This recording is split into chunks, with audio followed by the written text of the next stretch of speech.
Right. Good morning, everyone. I have some questions. Do you guys have any more questions? Put them on chat.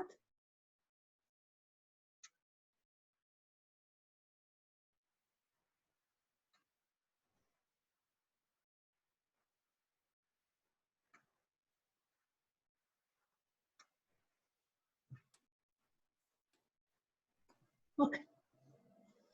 Right, and yesterday I put on Blackboard a summary of conversions test for series. So before I go to the questions that you're asking, I would like to go through this summary because it's going to help us deciding what to use basically in each situation. Okay, so the idea now, first we're going to look at this. And I know it's not extremely clear, but you have it on Blackboard. And I told you yesterday, please have it ready. So what are the tests we've seen and how to decide? First, there are two series of importance to us that we know their behavior. And they are the geometric series, that's the one we know its behavior, and the P series. Those two series, we should have absolute understanding of when they converge. It means when we start adding the terms, we get to a number. So the P series, we know it converges when the P bigger than 1 diverges otherwise. The geometric series, it depends on the ratio. The ratio in absolute value less than 1 converge, bigger than 1 or equal to 1 diverge. So those are the series that we use to be able to compare other series to. Now, what are the tests that we saw? The first test here, it's divergence test. So the divergence test tells me the following. How do I, if the terms of the series, so the divergence test tells me you have a series, A1 plus A2 plus A3 plus etc. AN plus so on. Usually when you have a series, you glance at those terms, those individual terms. And if you glance at them and you realize that those terms do not go to zero, then immediately diverges. So for example, you just glance at them. You don't spend a lot of time. Suppose I give you something fairly simple, 2n over 2n plus 1. So here it means you're adding terms of the form. Suppose I go from 1 to infinity. 1 over 3 plus 2 over 5 plus 3 over 7 plus so on. If I'm adding those type of terms, if I glance at the general term, just glance at it, I say, you know, these terms go to a half. Immediately, the series diverges. So once you rule out this case, especially if it's easy to find this limit, so once you look at AN and you realize that they go to zero, that's when the dichotomy happens. It means we may converge or diverge. So what are the tests that will help me to know not the value of the sum, but whether converge or diverge? We split them into pieces. We have tests that work only for positive series with positive terms, and we have tests that actually kind of accept positive and negative. First, I go through the series with positive terms. Integral test. Integral test tells me that you take the function whose value at n is the same as an. If the integral converge, the sum converge. If the integral diverge, the sum will diverge. Not to the same number, it won't converge to the same number, but it will behave like the integral. Now, when do you use this test? And it's very clear. You use it when it's easy to compute the integral. So you don't jump on this test. You only use it if you realize you can compute the integral. Otherwise, we use other tests. Now, then we use the comparison test, ordinary comparison. And ordinary comparison tells me, let us say your AN is less than BN and positive. That's only work for positive series. It tells me if the sum of if the larger one converge, it means if the sum of the terms of the larger converge, the smaller will converge. Adding those numbers, you'll get somewhere. If the smaller one diverge, the other one, the big one, diverge. When do you use this test? I'm being very clear. Use it as last resort. This is not an easy test to use because it involves inequalities, which is not easy to prove. But we can use it as a last resort. Nothing really works with it. The other test that we use for zero positive terms is the limit comparison. The limit comparison, you ask yourself, when n is large, does my series, my term, behave like something I can recognize? In other words, do they behave like geometric or P series? And more likely P series. Now, when to use it? And that's the important part. The limit comparison, you use it when your term involves constant power of n only. It means you use the limit comparison test if your terms are like that. So that's the general term. Constant power. It means n to a power 3 over square root of n4 plus 2. If the terms involve only constant power of n, like n3, here it's n4, we use the limit comparison. They only should involve those. And the limit comparison is the way to go, as long as everything is positive.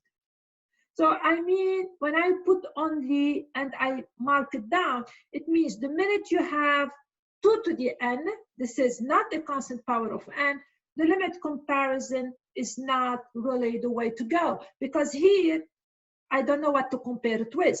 N to the power 3 times 2 to the n, I'm going to have a hard time figuring out what to compare it with.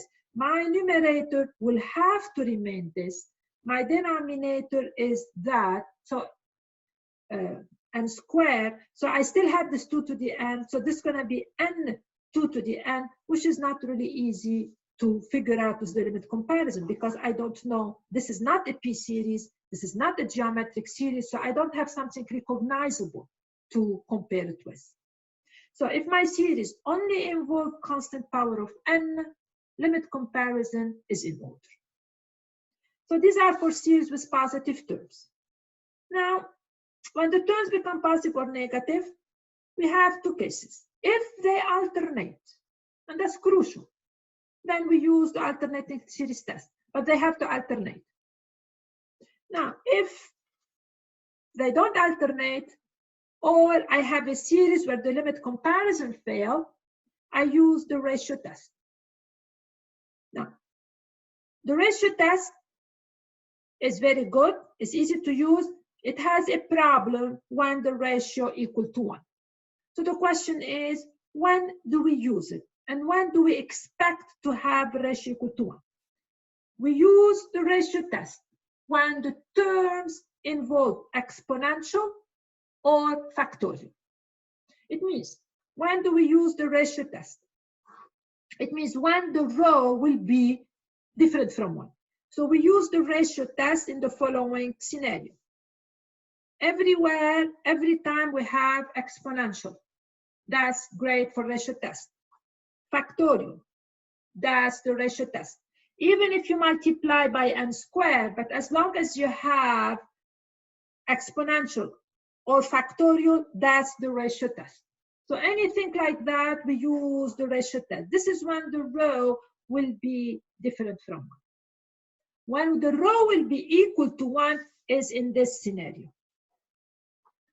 That's the scenario when the row is equal to 1. So if the terms involve only constant power of n, that's the limit comparison, or sometimes the comparison. When this does not happen, I have exponent, I have factorial, the ratio test is the way to go. Okay? So these are basically the test we saw. Absolute conversions, don't worry about it. If I have time, I will go over it, but these are the main tests we will be using. Now, with this in mind, I'm going to go through your questions. And the first thing I will ask you is, which test do you think is the appropriate test? And after that, we go through them. So let me start with the problem. As I said, my first question is, which one do you think is the appropriate? And after that, we will work through them. So, okay. So let me look at number, I'll go by order. I'm going to look at number 12.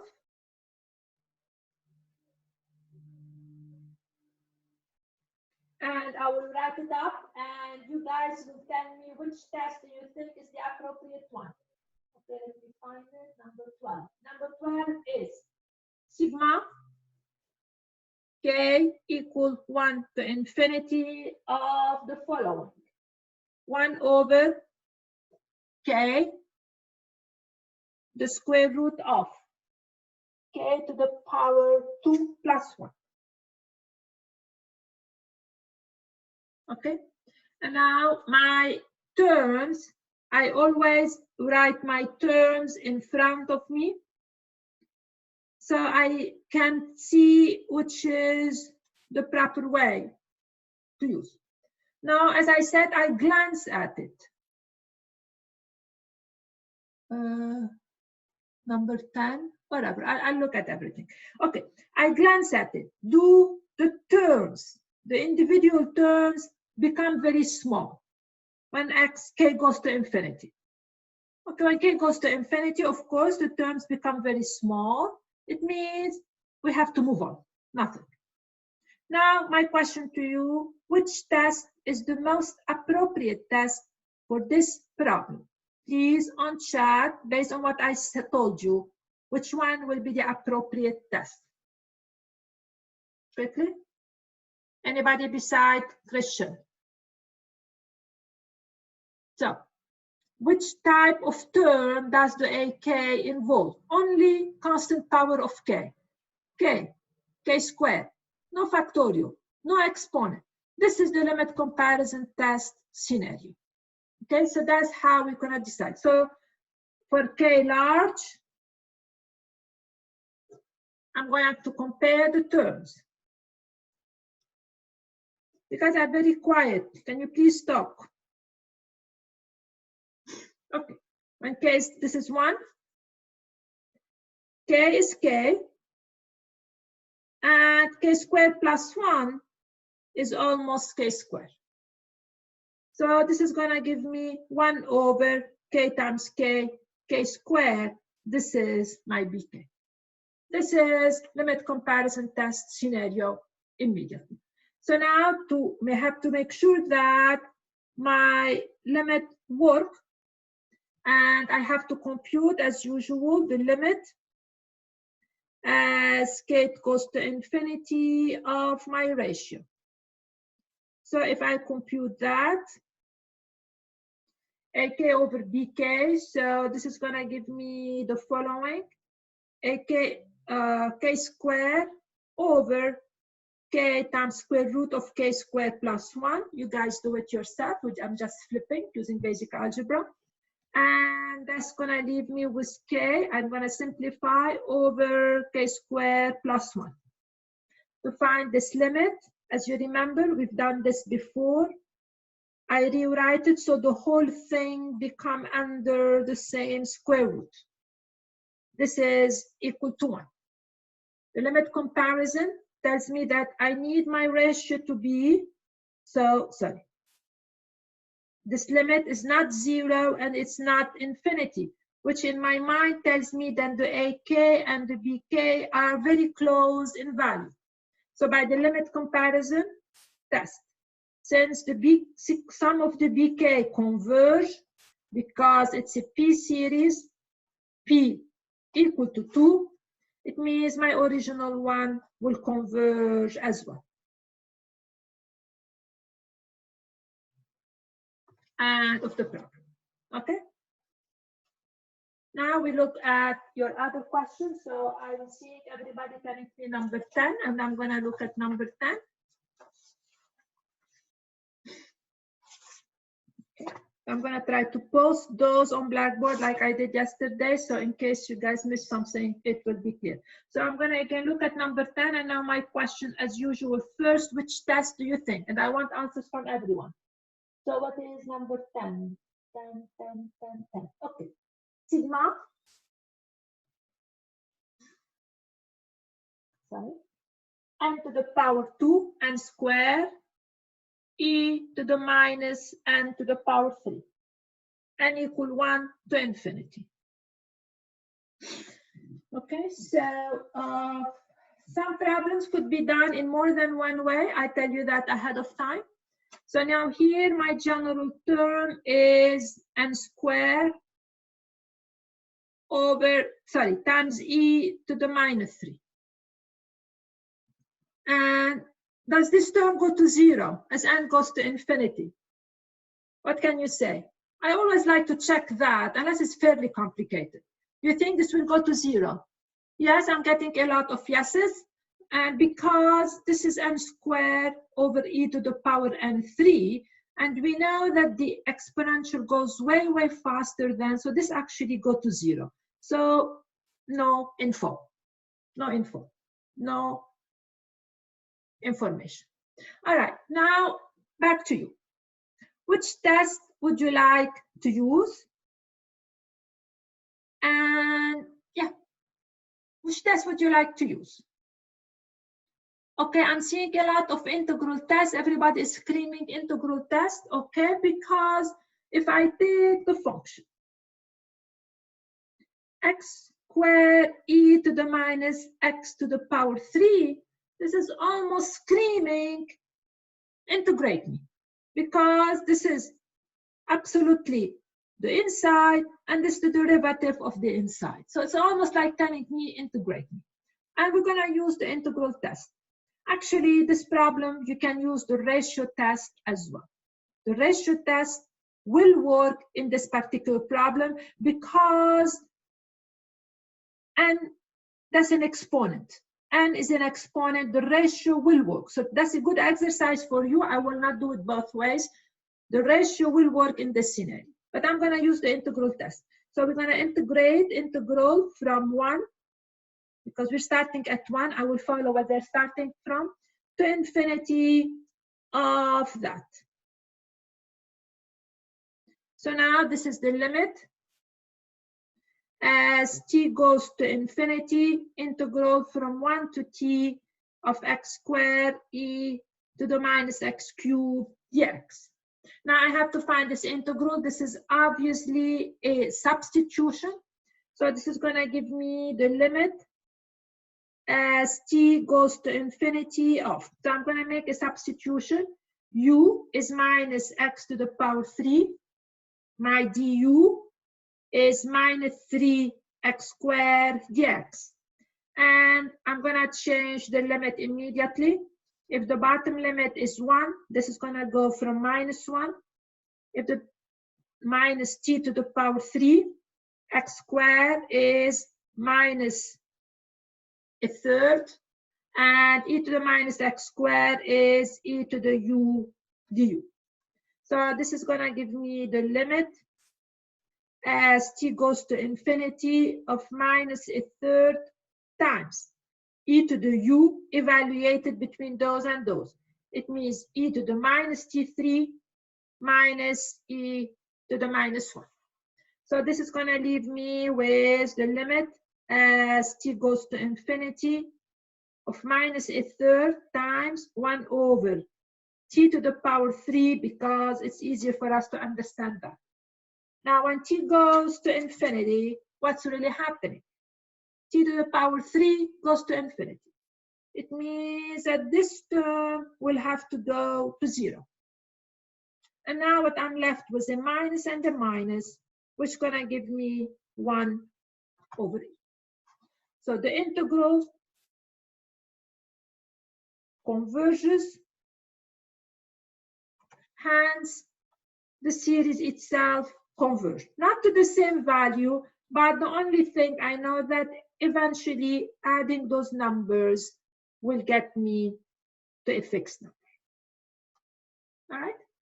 Question, please, as I move on. So now we're going to look at the other two. And again, my first question would be for you, what is, okay, now I forgot, I misplaced the paper where I put your questions. All right, let me go back and see which question you guys asked. 12, I did 12, now I'm going to look at 13, and then I proceed. So number 13. Okay, and so this is my series, sigma, and 3 to the n times n squared over n factorial. All right, now back to you. And I want a lot of you to tell me what to do. Which one? This is screaming ratio test. Two reasons. The factorial scream ratio test, 3 to the n scream ratio test. So that's the ratio test. Okay, that's how you guys will have to decide since now on which one will work. So here my an is 3 to the n squared over n factorial. Ratio test requires that I look at an plus 1, and that's important. So ratio test, as I said, that's screaming ratio test for us. So when n goes to infinity, this is not very easy for you to know, to see whether it goes to 0 or not. I usually glance at an, and I say, can I say immediately if it goes to 0 or not? This is not very easy for you to figure out. But the rule of thumb is n factorial goes to infinity way, way, way faster than the exponent and then the power. So this will actually go to 0, but it's not easy for us to actually even prove it. The only thing the only proof I'm gonna give you is because this series converge, this will go to 0. So it's kind of backward. But the idea is that factorial goes to infinity faster than exponent and faster than a power. So if you take a large N here, very large N, and you have a very good computer at work, this will become very small and factorial takes over. So now my last step, I'm going to do this n plus 1 squared over the quantity n plus 1 factorial. And I'm going to compute the ratio and see what we do. So that's my rho. That's my ratio. And the ratio test requires the absolute value. Even though most of the time we're using it for series with positive terms, but today I'm going to bring back that we need absolute value. That's what the test tells me.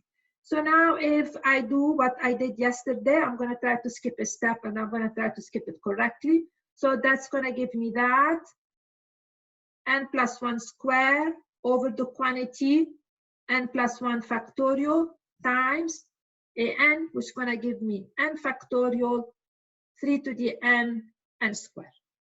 So what I did yesterday and the day before, I think.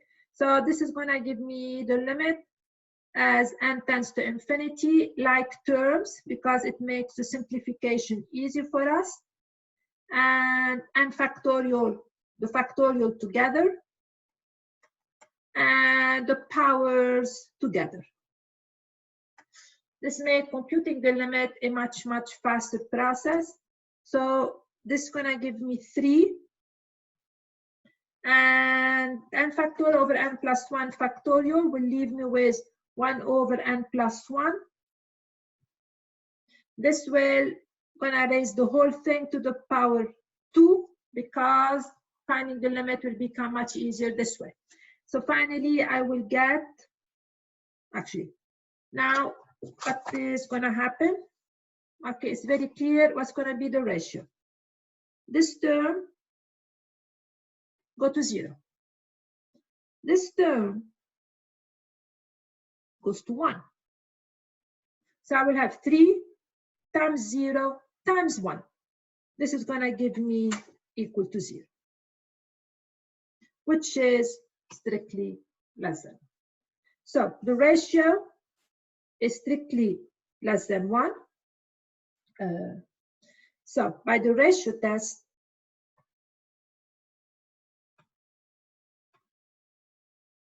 the series will actually converge. So by the ratio test, the series will converge.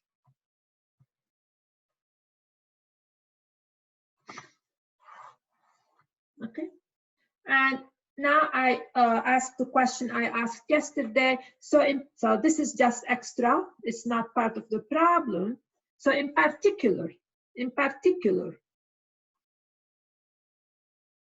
if it converges, it means the terms of the series, those terms, this sequence of terms, those terms will go to 0 as n goes to infinity.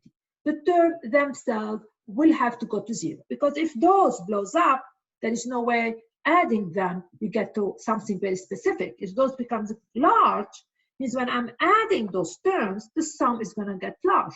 But we know by the ratio test that this is not the case. Okay. Any other question before we move on? Okay, great. So if I pick any series, suppose this is out of your question, suppose I take the following series immediately, which are very easy ones before I proceed to new material. Suppose I take something like that, -1 to the n over square root of n plus 1. Quickly, which test do you use? Quickly, I want an answer. You don't have that much time tomorrow. Which test would you use for that's immediately the alternating series test? We have that. So if I pick something, I don't know, n squared over 4n squared plus 2. Quickly. Limit comparison work. Anybody else? Limit comparison, agree. Anybody else?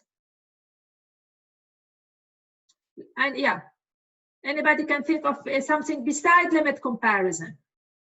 Limit comparison is correct. Can anybody think of something else? Stare at the terms. Always stare at the terms. Stare at the terms. What do you realize?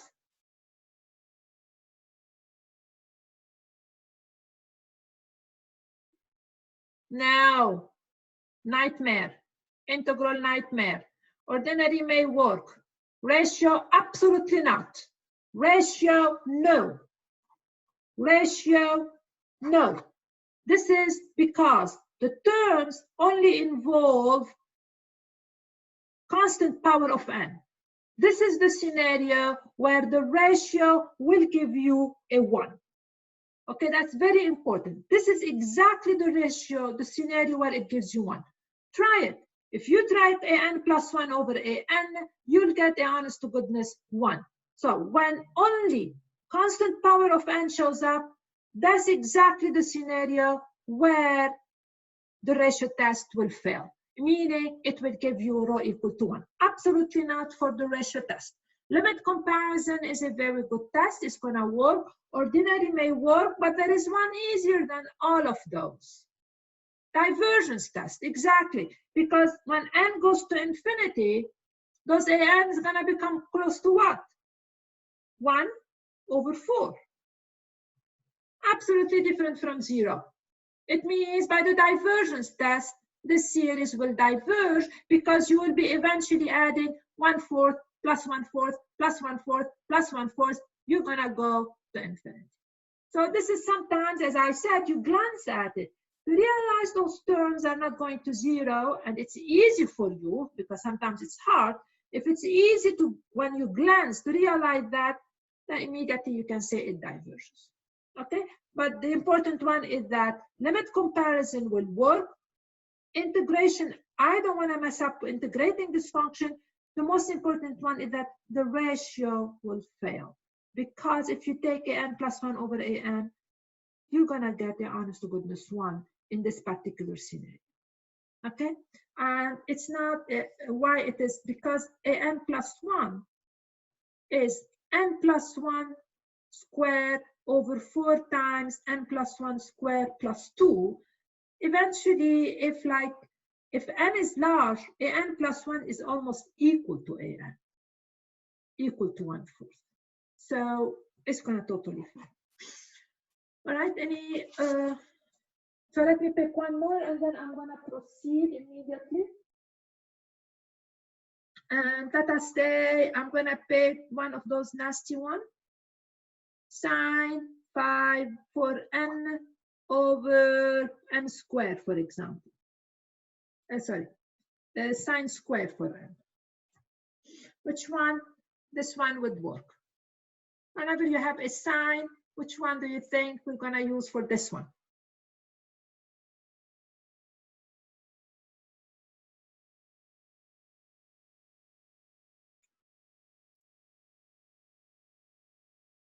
I've done quite a few, 2 or 3 along those lines.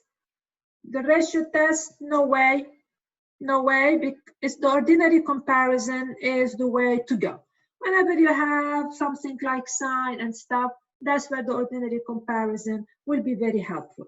And in this case, sine squared for n over n squared is clearly less than 1 over n squared because the sine is less than. Okay, that's the ordinary comparison. All right, I'll give you one more because I have to proceed to the new material. So suppose I give you, that's where the ratio works. So n 3 to the n over 4 to the n. Which test will you use for this one?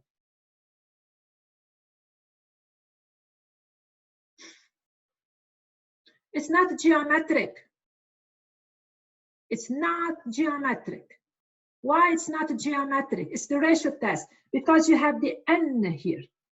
So if that's a very good point, but I have to totally explain it. That's not, it looks like geometric. I'm not arguing that, but it's not geometric because this is n times 3/4 to the n from 1 to infinity. So if I take the terms, the first term will be 3/4. But the second term will be 2 times 3/4 squared. And then it's 3 times 3/4 to the power 3 plus etc. This n is changing. So I am not multiplying by 3/4 every time. I don't have the constant ratio. From here to here, I'm multiplying by 2 times 3/4. And from here to here, I'm definitely not multiplying by the same ratio. So that's not a geometric series, but this is absolutely the ratio test. Why the ratio test? Because it involves exponent, 3 to the power n, 4 to the power n. Whenever we have this scenario, the ratio test is the way to go. Okay? So that's how you guys are gonna basically decide which test you have to use. So these are the strategies. So tomorrow I'll probably send other problems just for you to check if you're doing it correctly. So today we're gonna move to section 11.8, power series. I will read a little bit and then I'll do the work on a different piece of paper. What's a power series? So far, all the series we took were series of numbers. It means the terms were numbers. So when I took the series, for example, n over n squared plus 1 to infinity, it means I'm taking series of numbers. It means here, those are regular numbers. So it's 1 over 1 plus 1. I add to it 2 over 2 squared plus 1, 4. I added to it, so it's absolutely bunch of numbers. So I added to it 3 squared plus 1, 3 squared plus 1. I added to it 4 squared, 17.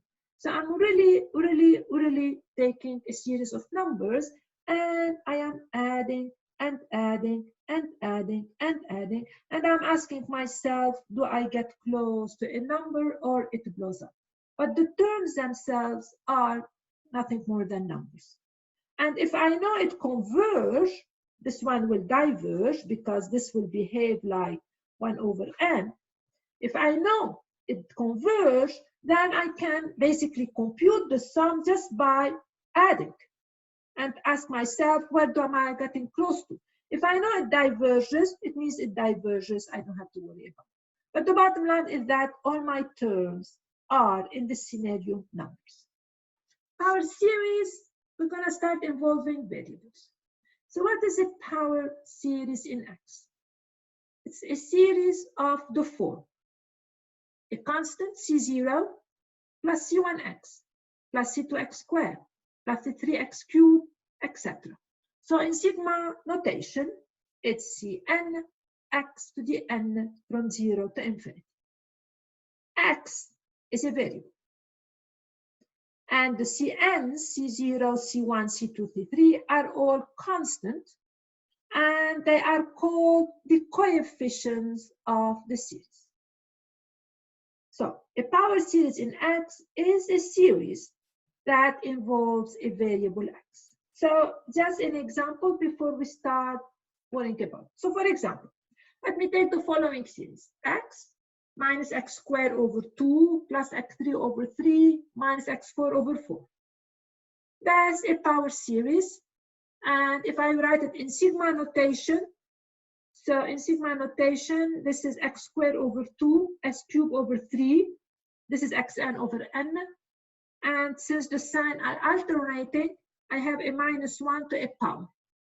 N or n plus 1, it depends how it alternates, minus positive or positive negative. That's an example of power series. What do you mean by coefficient? So what's the coefficient of x squared in this problem? It's what x squared is multiplied by. So coefficient of x squared is minus a half. What's the coefficient of x cubed? Is what's x cubed multiplied by? That's 1/3. These are the C's in here. What's the coefficient of x4? -1/4. That's what we mean by coefficient. Now, power series, suppose I take the following. 1/x, 1/x squared, 1/x cubed. That's not a power series. Power series only involve integer power of x. These are like polynomials, and they are polynomials. They are polynomials with an infinite degree. So they are polynomials that they don't have a highest degree. They keep going on and on and on. So power series are intuitively a generalization of polynomials. All right. So power series depends on a variable. There is a variable in here, x. So the series may converge for some values and diverge for others. So let us take the following example, and it is in your notes, so you don't have to write this. So let me take the following example, but instead of reading your notes, I will actually rather write it down. So let me take the following simple example. I'm going to look at the following series, the one that you recognize, because that's one of the few ones we understand. This one, plus etc. So in sigma notation, I'm going to write it as sigma x to the n, and my n goes from 0. Okay, that's a power series. So question number 1 to understand, I'm going to ask you, does the series converge? Does it converge for x equal a half? So all the notes are on Blackboard, so now I'm just going to explain them.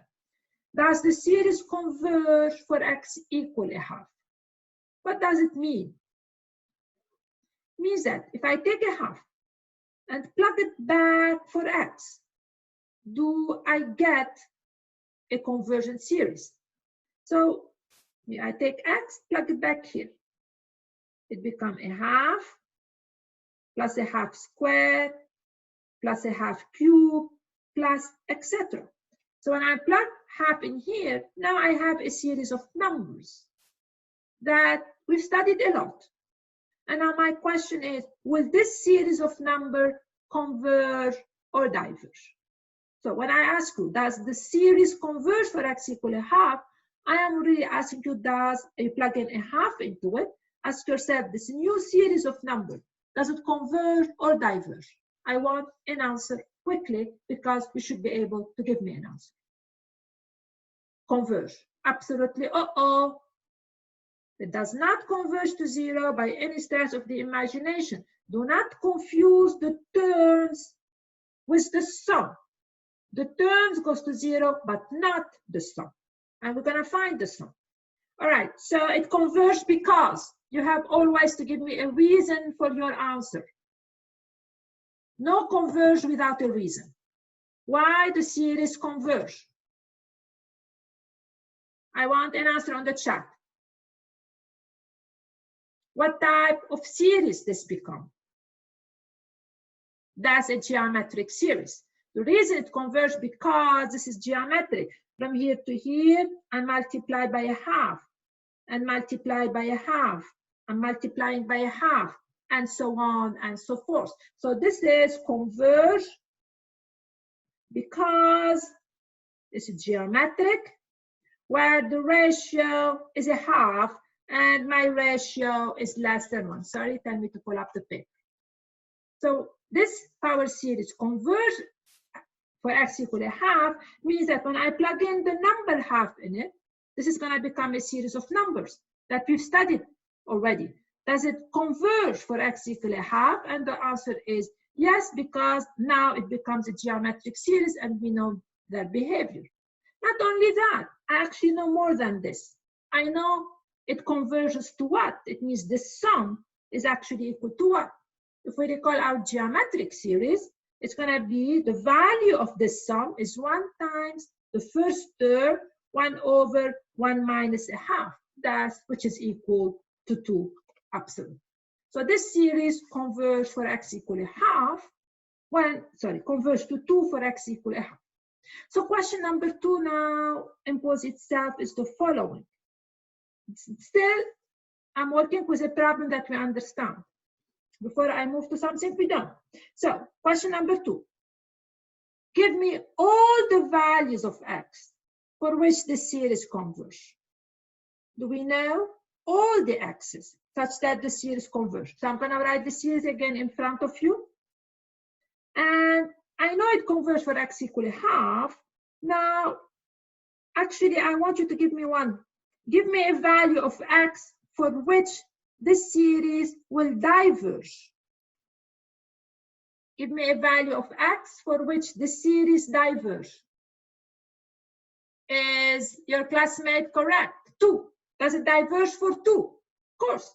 If I plug in 2 in here, it means I'm adding 1 plus 2 plus 2 squared plus 2 cubed plus 2 to the power 4. This is definitely going to blow up. I want all the values of x now that will make the series converge. All of them. All the x's for which the series converge. What are they? X less than 1, you are half correct. The answer on the chat is half correct. Yeah, 1 is absolutely correct, and the others are half correct. Now, let us analyze this, because this is one we understand. What type of series is the one you're looking at? That's a geometric series. That's a geometric series. So that's geometric with ratio x. So what do we know about geometric series? They converge when the absolute value of the ratio is less than 1. So it means the absolute value less than 1, it means x between -1 and 1. So this particular series, power series, if I give you any x between -1 and 1, this series will converge.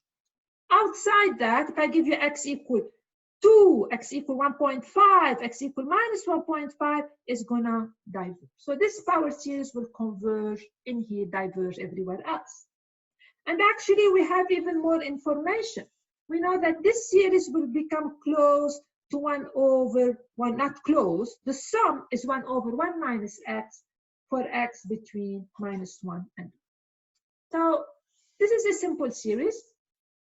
And when does it converge? Because it's geometric, and it's a good review for geometric series, is going to converge when the absolute x less than 1, x between -1 and 1.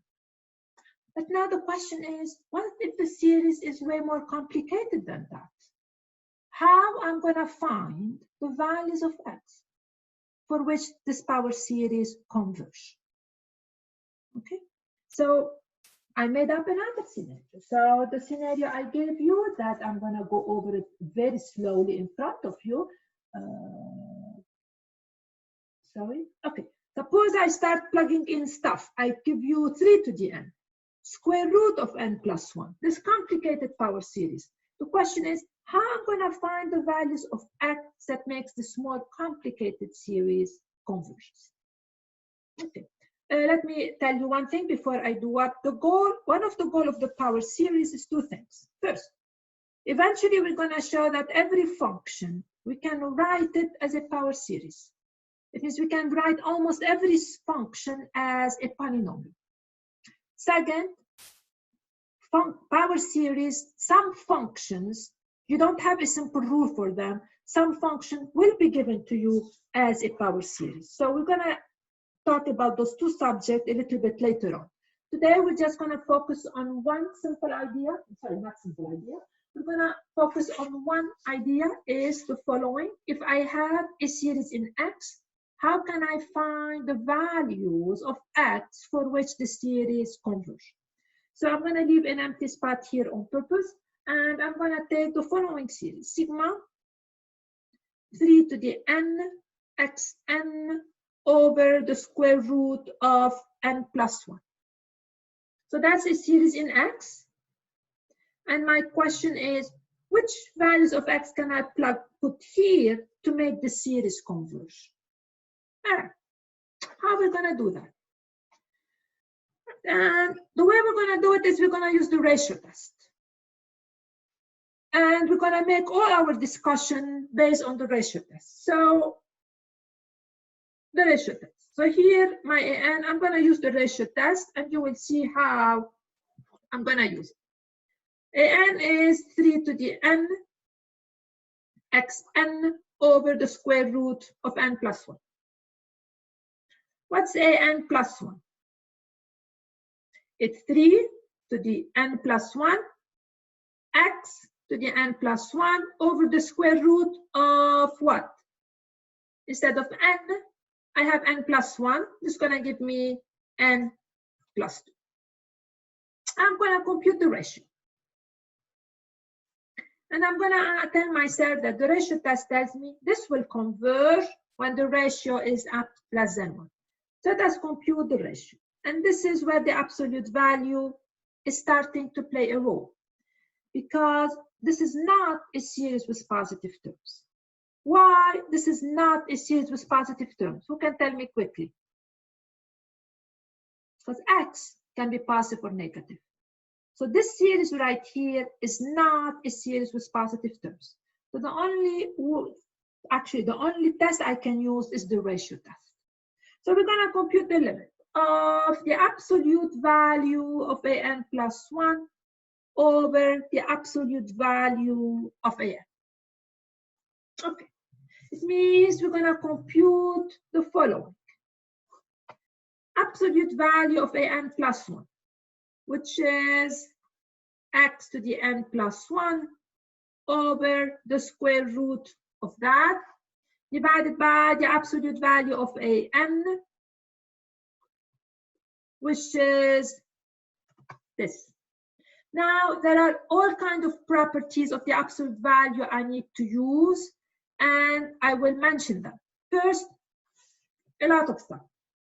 We can break up the absolute value. Means the absolute value of A over B is the absolute A over absolute B. Second, if the absolute value of the product, I can also break it up. The other property I'm going to use the absolute value. It means if you take a number, it's the same thing as taking the absolute value of x and raise it to the power n. Take example and convince yourself of those properties. The proofs are not usually very simple, but the intuition is actually easy. So all those, I'm going to be using them to be able to take care of this problem. So this is going to give me the limit of absolute value of the top over the absolute value of the denominator. So it's going to give me 3 to the n plus 1 times the absolute value of x n plus 1 over the term down here. So I'm really splitting the absolute value, but be careful, I have an absolute value here. And this is 3 to the n xn over the square root of n plus 1. And now it's time to flip everything around, and we will be almost there. So if I flip everything around, absolute value of 3n to the n plus 1, that's a positive number, doesn't change. This is the problem.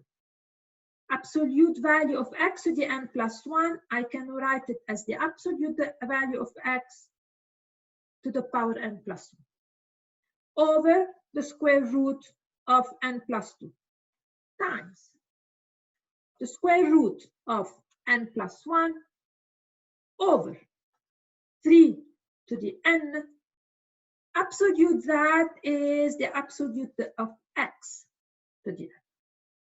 With this setup, it's going to be easy for us to compute this ratio. So this is going to give me what?